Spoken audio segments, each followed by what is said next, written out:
ऐसा पाकिस्तान ने आज एक काम करके दिखाया नाजरीन कि आप कह लें कि T20 की हिस्ट्री में कभी भी नहीं हुआ। ठीक है, और पाकिस्तान हमेशा वो काम करता है जो कभी भी नहीं हुआ होता। हमें इस बात पे हमेशा से बहुत फ़ख्र है। तो बात करते हैं आयरलैंड और पाकिस्तान के मैच की, यानी कि T20 की हिस्ट्री में आज तक पाकिस्तान आयरलैंड से हारा नहीं था, लेकिन पाकिस्तान ने कर दिखाया अपनी बेस्ट स्ट्रेंथ के साथ, अपनी बेस्ट टीम के साथ पाकिस्तान गया। और जनाब हमारे मोहसिन नकवी साहब भी वहाँ पर गए, शायद हौसला अफजाई करने के लिए गए होंगे, लेकिन मुझे लगता है कि उनका जाना जो है वो कहीं ना कहीं उतना कारआमद साबित नहीं हुआ जितना उम्मीद की जा रही थी। तो पाकिस्तान कल का मैच हार गया। अब बात की जाए कि क्यों हारा, कैसे हारा, कहाँ गलती की, कहाँ जो है वो सिलेक्शन में खराबियाँ की, तो मैंने सोचा कि क्यों ना समा टीवी से अपनी फाख्ता को बुलाया जाए और पूछा जाए कि क्या खबरें हैं अंदर की, क्योंकि भाई हम तो बातें कर करके थक गए। तो वेलकम टू कादिर ख्वाजा साहब, अस्सलाम वालेकुम। वालेकुम अस्सलाम। कादिर ख्वाजा साहब, उम्मीद है आप खैरियत से होंगे। अल्हम्दुलिल्लाह, शुक्र अच्छा, अल्लाह का। मैच जब देखा और उसके बाद एंड पे आके लग रहा था कि शायद कहीं ना कहीं पाकिस्तान जो है वो नाखून से बातें जीत ही जाए, तो उसके बाद जब हार गया तो क्या सूरत हाल थी, क्या सिचुएशन थी आपकी? देखिए, इस दफ़ा तो शुक्र है अल्लाह का कि किसी कोचिंग स्टाफ के किसी बंदे को कुछ नहीं हुआ, क्योंकि आपको याद होगा 2007 में बॉब वुलमर हमारे कोच होते थे।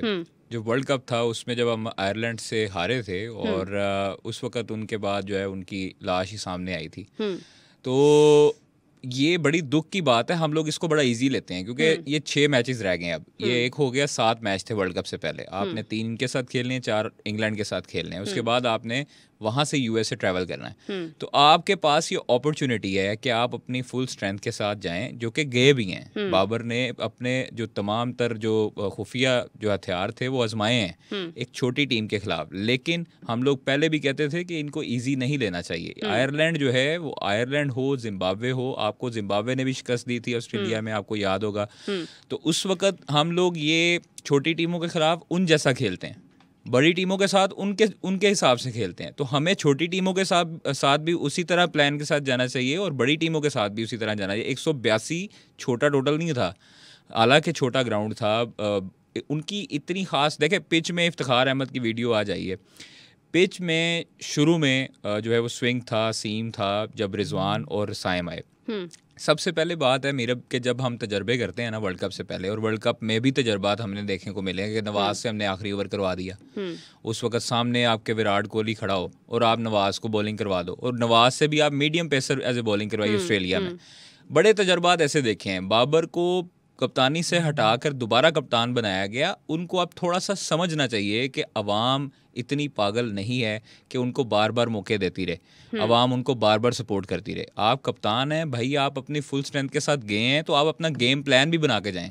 आपने अगर ओपनिंग चेक करनी है तो आप ये भी देखें कि आप मैच हार रहे हैं, और जब मैच हारते हैं तो आपके ऊपर प्रेशर आता है। जब प्रेशर आता है तो फिर उसके बाद वर्ल्ड कप में जो रिजल्ट आते हैं वो यही आते हैं कि आप जिम्बाब्वे से हार गए, आप किसी से और से हार गए। आपने इंडिया देखें, अभी आईपीएल चल रहा है। आईपीएल उन्होंने इतना लॉन्ग क्यों किया, उसको इतना लंबा क्यों खींच के ले गए कि वर्ल्ड कप के नज़दीक जो उनके बैटर, जो उनकी सिलेक्शन हुई है टीम की, वो अपनी फॉर्म बरकरार रखें और वहाँ पर सिमिलर विकेटें, यहाँ पर एशियन कंडीशन जिस तरह है, यहाँ पर जो स्लो विकेट्स हैं सेम एज लाइक उन्होंने वहाँ पर यूएसए में वहाँ की कंडीशंस के मुताबिक उनको पता लग जाएगा कि कैसे खेलना है। आप देखें आयरलैंड ने कल टॉस जीता, पहले जो है वो अपनी बॉलिंग की। आपने अगर ओपनिंग चेक की करनी है तो भाई आपने जो अपनी ओपनिंग आपने सोच लिया दिमाग में कि हमने बाबर और रिजवान के साथ जाना है वर्ल्ड कप में, तो आप उसी के साथ ओपन आओ। आप क्यों तजर्बे कर रहे हो कि साइम और रिजवान को भेज दिया? पहले आप न्यूजीलैंड के खिलाफ तजर्बात करते रहे, उनकी सी टीम से आपने, बल्कि डी टीम से आपने 2-2 के साथ लेवल किया।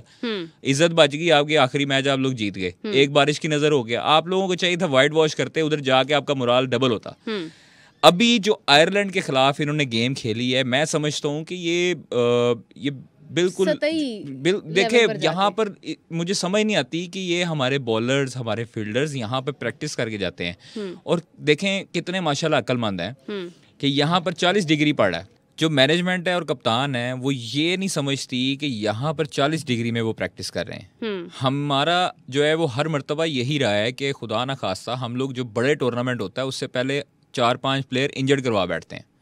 ठीक है, आपने ऑस्ट्रेलिया में भी देखा, आपने एशिया कप पे भी देखा, नसीम शाह भी एजेंट हुए, फिर उसके बाद पीएसएल में बड़ी जल्दी रिकवर किया हारिस रऊफ ने। अब आप ये देखें कि अभी 40 डिग्री में यहाँ पर प्रैक्टिस कर रहे हैं और वहां पर जाते साथ 2-3 डिग्री में मैच खेलेंगे। तो इनको ये चाहिए था, जो मोहसिन नकवी साहब से हमारी गुजारिश है, जो $1,00,000 इन्होंने देने थे ना प्लेयरों को वर्ल्ड कप जीतने के बाद, वो 50-50 हज़ार डॉलर पहले दे देते। ये पहले ही वहाँ पे आयरलैंड पे जाके प्रैक्टिस करते, स्किल्स कैंप वहाँ पर लगा लेते, क्योंकि मौसम से आप लोग जो है वो यूज टू हो जाते, आपकी बॉडी स्टिफ ना होती, आपकी क्रैम्प्स ना बढ़ते। अभी खुदा न खास्ता ये बड़े मेरे काफ़ी प्लेयर से बात हुई है और वो जो है वो यही बस दुआ करते हैं कि वो इंजर्ड ना हो जाए। देखिए यहाँ पर जो कंडीशंस मुख्तलिफ हैं, वहाँ पर टोटली ऑपोजिट है। वहाँ पर सर्दी है, वहाँ पर उसके बाद जो कंडीशंस हैं, हवा चलती है, जो इनको कल समझ नहीं आई, इनको असल ये समझ नहीं आई। आप लोग पहले जाएं भाई, आप लोग उसकी विकेट से जो है वो देखें, यूज टू हों, वहाँ पर खेलें, प्रैक्टिस करें, ताकि आपको उसके मौसम का, आपको उसकी पिच कंडीशन का अंदाज़ा हो। आप गए हैं, जब ओपनर हमारे गए हैं। कादिर मेरी बात सुने, देखें आप जो है ना वो, क्योंकि स्पोर्ट्स सबसे मिलते हैं ना, आपकी एक मोहब्बत उनसे जुड़ी हुई है। और दूसरा, हम जब भी आपसे बात की है ना, आप प्रो स्पोर्ट्स हैं और स्पेशली पाकिस्तान को आप सपोर्ट करते हैं। देखें आप ठीक बात कर रहे हैं, मैं मानती हूँ ये आपकी मोहब्बत है और ये आपकी अच्छाई है कि इस वक्त भी आप कहीं ना कहीं प्रोटेक्ट कर रहे हैं टीम को। लेकिन देखा जाए तो ये हमारे वो प्लेयर्स नहीं है कि जिनको मौसम तंग करे, ये हमारे वो प्लेयर्स हैं जो हर तरह के मौसम में खेलते आए हैं। यही टीम है जो हर मुल्क में हर तरह की ग्राउंड में जाके खेलती है। और इस टीम ने अभी जून के महीने में यूएसए जाके खेलना है, न्यूयॉर्क में, ठीक है। उधर भी तो माशाल्लाह इनको बहुत गर्मी उस ग्राउंड का तो फिर पता ही कुछ नहीं है। और बात की जाए अगर यहाँ की ट्रेनिंग की, यहाँ पे उन्होंने ट्रेनिंग की, सब कुछ किया, ठीक है। इन्होंने ट्रेनिंग, अगर इनको पता था ज़ाती तौर पर, अभी तो अब आप बात कर रहे हैं, ठीक है, बीइंग अ रिपोर्टर आप ही बात कर रहे हैं, वो क्या बीइंग अ कैप्टन या बीइंग अ प्लेयर ये बात नहीं सोच सकते थे कि हम लोग यहाँ पर इस डिग्री पे हम खेल रहे हैं तो हमें जाना है वहाँ पे। और अगर वो डिमांड करें तो क्या, मुझे नहीं लगता कि पीसीबी उन्हें नहीं की रिफ्यूज किसी कर ने भी सकता है। डिमांड, और कोई नहीं ये चाहता था कि वहाँ पर जाके जो है ना वो पहले से ये खेलें, वहाँ चले। यहाँ पर लाहौर में थी, क्योंकि उससे पहले जो था वो PSL चल रहा था, रमज़ान आ गया, काकूल कैंप लग गया, तो लोग ना प्लेयर जो थे वो थोड़ा इरिटेट थे, काफ़ी बिजी शेड्यूल था, फैमिली के साथ टाइम नहीं था। यहाँ पर ख़ास तौर पर उनको ये एज था कि चलो यार यहाँ पे जो है वो घर जाने की इजाज़त थी, हम लोग घर जा सकें, हम लोग फैमिली के टाइम गुजार सकें, क्योंकि अभी आगे जो है वो इन्होंने तकरीबन 1.5 महीना 2 महीने बाहर ही रहना है। अभी इंग्लैंड है, फिर उसके बाद US है, फिर वेस्ट इंडीज़ है, तो इसलिए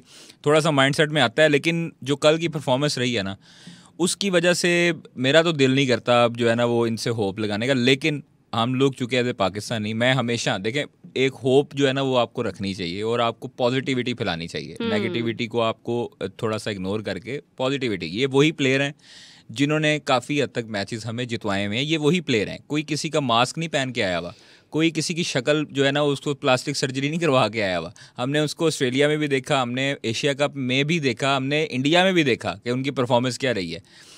ये प्लेयर नसीम शाह, शाहीन शाह अफरीदी, शाहीन से मुझे ये तवक्को है कि शाहीन का जो बॉल है ना, जो पहले वाला शाहीन था, जो बॉल जो शुरू के नए गेंद से वो करता था, स्विंग करता था, वो अब वापस आना शुरू हो चुका है, उसकी रिदम, उसकी स्पीड। नसीम का भी अल्लाह का शुक्र है कि बड़ा स्विंग होता है, लेकिन हमें सिर्फ और सिर्फ तवज्जो जो है ना वो शादाब खान पर भी देनी चाहिए। शादाब खान काफ़ी अरसे से जो है वो परफॉर्मेंसेस नहीं दे पा रहे। इसमें तो क्यों उन्हें ले जाना इतना जरूरी? लेकिन ये मुझे चीज़ समझ नहीं आती है कि आपके पास इतनी लंबी लिस्ट है। आपके पास अगर लॉर्ड में हैं उसामा मीर है, आपके पास मेहरान मुमताज़ है, आपके पास दूसरे जो स्पिनर्स हैं वो भी हैं। शादाब, चूँकि देखें, जो बाबर को हम पूछते हैं, बाबर हसन अली के बारे में भी यही कहते हैं कि सीनियर है, नो डाउट वो सीनियर है, उसने परफॉर्मेंस इंडिया में भी दी है, सबसे अच्छी बॉलिंग हसन अली ने की है वहाँ पर। तो अगर एक्सपीरियंस है तो शादाब को खुद भी देखें, उनके जो फादर इन लॉ हैं वो सकलैन मुश्ताक हैं। अब सकलैन मुश्ताक उनको बेहतर समझा सकते हैं किसी और कोच के जरिए।